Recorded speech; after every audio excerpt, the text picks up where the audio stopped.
no, non altro.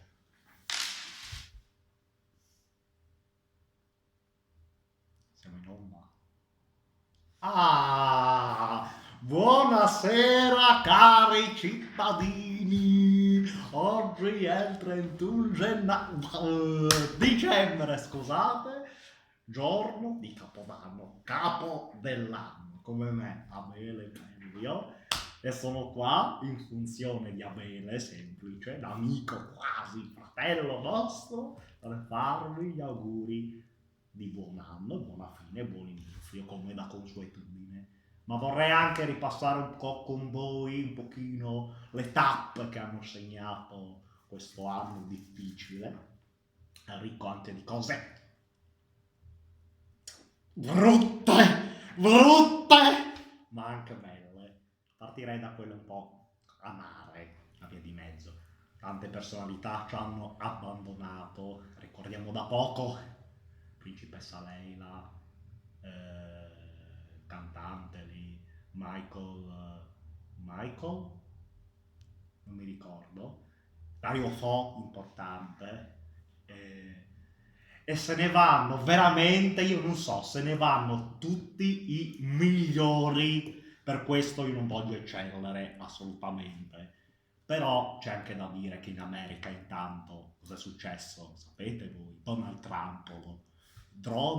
Trump, che dice che non prenderà neanche un euro, massimo un dollaro come stipendio. Io non gli avrei dato di più, ma proprio.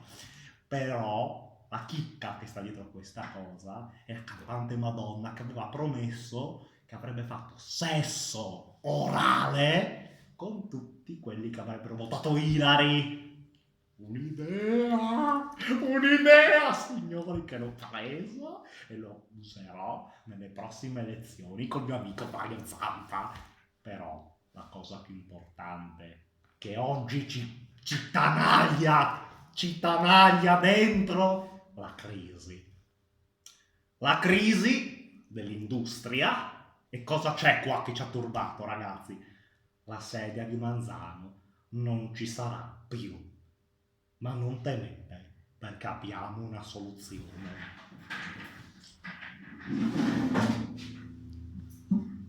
Al suo posto ci sarà un cesso d'oro, questo modellino in scala 1 a 100, laccato perché non abbiamo i soldi per quello d'oro vero massiccio, pulito, sembra, sì, molto pulito, senza sciacquone, però sarà alto 30 metri, guarda, pesa tantissimo, pesa proprio tanto, ma sarà carino secondo me, grazie a voi. E quindi un po' così, abbiamo ripassato un po' alcuni punti, io vi auguro un buon anno, un felice panettone, ma vi voglio lasciare con la cosa che paschino del cuore, voglio dedicarvi una mia canzoncina per farvi sentire anch'io parte di voi.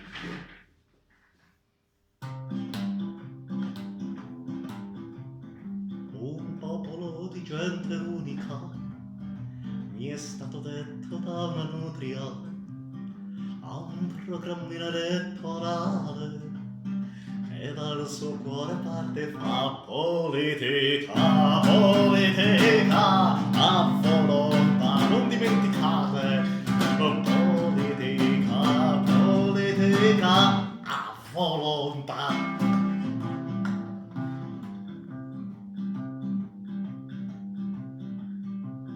Quando i miei colleghi fanno la mafia, io preferisco star con Nadia, che all'orecchietto mi sussurra: io la mia ormettatela do politica